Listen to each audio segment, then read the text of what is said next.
Hello everyone. We're going to do another quick video.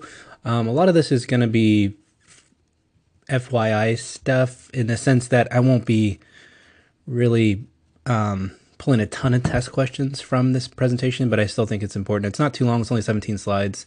So let's get into it. This is going to be insulin dosing for type 1 and type 2 diabetics. One quick note, and this may make sense for you guys if you have a healthcare background, if you know anyone who has who uses insulin and has diabetes. You are going to have to take a very customized approach with your diabetic patients, and when you are dosing the person's insulin. So we're going to go through some recommendations about what you do to initiate the patient or to what to start them at. But just know that it is going to be custom tailored to that patient, how old or younger they are, or how overweight are they, what kind of food do they eat, etc. So anyways, that's just a general note to always keep in the back of your mind when you're dealing with patients who are on insulin. The other thing too to note, which I've mentioned before, with insulin, you do need to always be thinking about hypoglycemia, and that's a big issue. It can cause hospitalization, can cause some pretty serious damage. So that's another thing too, which I've mentioned before, but always remember that.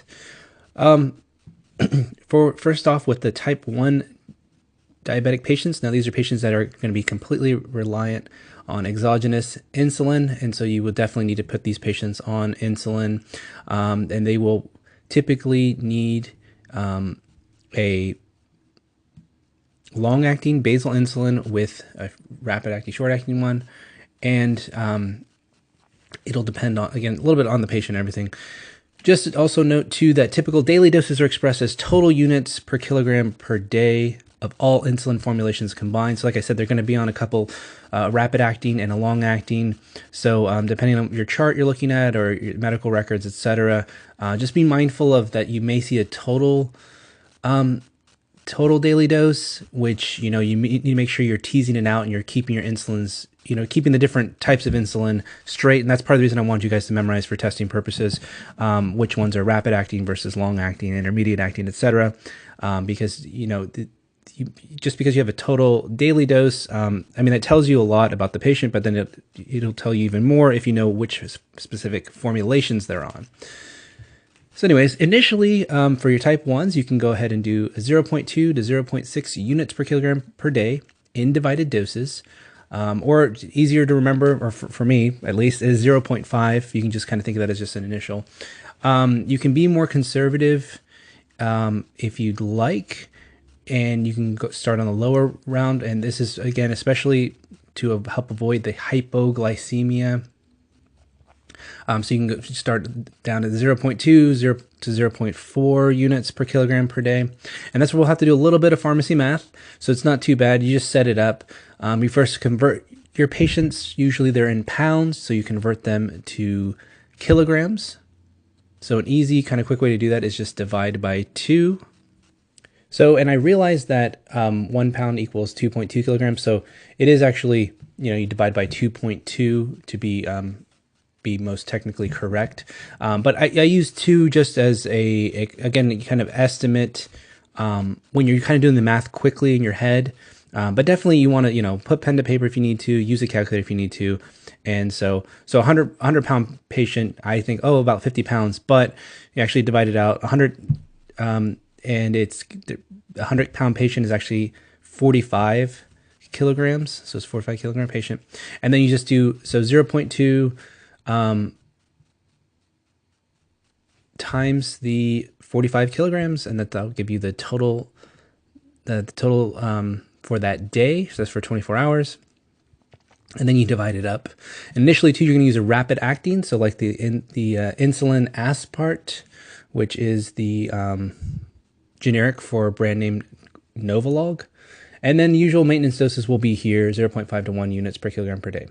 So I always have students ask me if they will have to memorize these for testing purposes, not for my test. You guys know from the past, hopefully know by now, that I don't have dosages specifically on my exam. So these are just, I think those would be great when you're out in practice, and then definitely when you're prescribing for your patients in the future. You can also, depending on the person's weight, you may want to go up on what you start them on. So again, this was what my initial caveat about. This is a very, very customized approach. So a non-obese adult or a obese patient, they could be they could be an adolescent. They don't necessarily be adult, but a non-obese patient, you can go the lower range of 0.4 to 0.6 units per kg per day. And the obese patient, you can go up to 1.2 units per kilogram per day. The other thing too to take into consideration is that during puberty, the patient may need increased insulin, and so just note here there's some, you might have to go up when when your adolescent patient is going through puberty. So there's a couple different therapies that you can go with. There's this conventional one versus an intensive therapy here. You'll notice on both of these different slides. So the conventional therapy, you typically take 50 to 75% of the total daily dose.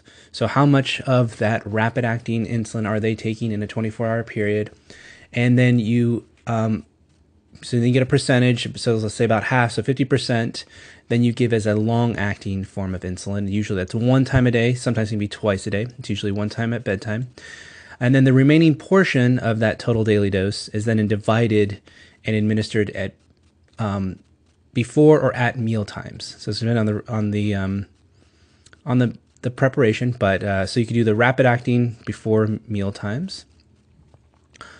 Some patients, especially younger patients, can benefit from, and especially type 1 diabetics, which we're talking about here, will benefit from an insulin pump, which the fancy name for that is a continuous subcutaneous insulin infusion, so abbreviated CSII, like the TV show, but not anything to do with the TV show. Just don't pay attention to me. My daughter says it's silly business. At the school she goes to now, she says she's not allowed to do silly business. So that was just some silly business. I'm sorry. But CSII, mostly referred to, or you hear kind of lay public refer to it as an insulin pump. And this is nice because it has a rapid active insulin, that insulin aspart, or the Novolog, that's just continuously infused throughout the day. And then there's given boluses at mealtime. So, and they're pretty cool, pretty fancy, I guess. Nowadays they work really well, and they monitor your blood glucose, and then they give insulin according to what the person needs. So these can be great once they're set up and once the patient gets used to them. They're a little bit, maybe a little bit bulky. They're pretty small nowadays. People can wear them in their pockets, and they're pretty discreet. So it's not like this big backpack thing people have to carry. So these can be great, especially, like I said, for your pediatric patients. Or again, like with a patient going through puberty where they maybe need some more because of the, but anyways. Then there's also the intensive therapy. So this is basal insulin, 1 or 2 doses with 1 or 2 doses of intermediate or long-acting insulin, superimposed with doses of short or rapid-acting insulin formulations 3 or more times a day. And the intensive therapy usually, it's just a little more intense, a little bit different. And you'll notice here the conventional versus intensive, you get a little bit better hemoglobin A1C control, and so that may be beneficial depending on your patient. But you also notice too, there is a trend here that just as the person ages, that unfortunately the hemoglobin A1C does increase. Adjustments of doses are definitely very important, and so definitely, it's, like I mentioned before, it's a customization process, and so they need to be titrated appropriately to make sure they're dealing with the blood glucose level. So definitely read through this, and notice here, again, it says individualized, kind of a theme here with this. The insulin pump, you can go ahead and read through this, but like I said, these can be good, and these you don't have to worry too much about your dosing, just because once they're set up properly. Diabetes mellitus type 2. So we've talked already, we went through the guideline recommendations about when to initiate insulin.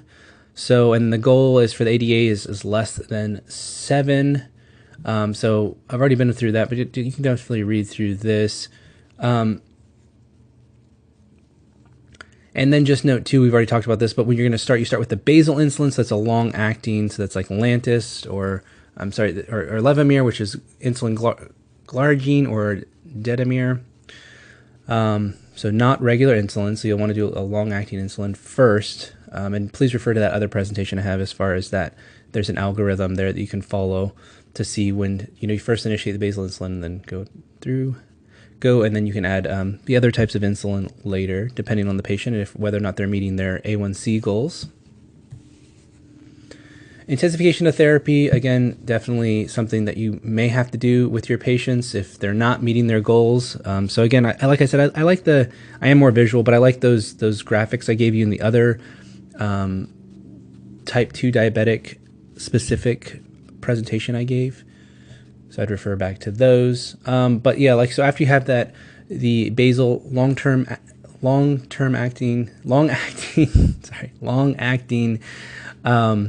insulin, then you can add a mealtime insulin. So it'll be a quicker acting, the rapid acting. Like I mentioned, the insulin aspart. Or you can add a GLP-1 receptor agonist, but we talked about the big downside with that is those are more expensive, and they aren't as great at lowering blood glucose as insulin is.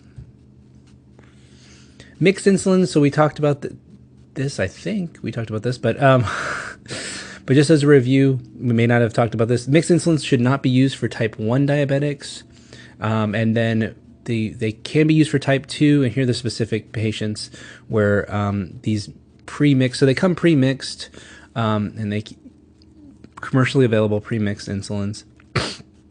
Excuse me. And so here are some ADA guidelines as to when those can be initiated, so please go ahead and read through those. With the type 2, typically the initial dose is going to be 0.2 units per kilogram with at least 10 units. So your lowest dose, no matter what the weight of the patient, is going to be 10 units at least one time a day. And then definitely you're going to make your modifications depending on their A1C and fasting blood glucose. This is a great summary for type 2 diabetics of when to initiate and adjust insulin regimens. So you can read through this algorithm, and hopefully it will help you kind of wrap your brain around it. So like I said, this was a quick and pretty straightforward presentation. Just a few little things here and there, not, again, huge and heavy for exam purposes, but definitely I think will be beneficial when you encounter insulin patients, both on your rotations and then out when you are in practice. So as always, thank you guys for your time and attention. Please feel free to email me any comments. I'm like messing up my own little slogan thing here. Okay, sorry. Maybe I should write it down so I know what to say. But yeah, please email me any questions about this presentation, comments, feedback, all that just other stuff too. I don't know. So you guys just email me random stuff too. If that sometimes just makes my day. Some of you guys just email me just random stuff. No, you guys are super busy. So yeah, keep studying. Don't worry about me. All right. I'll talk to you guys later. Bye.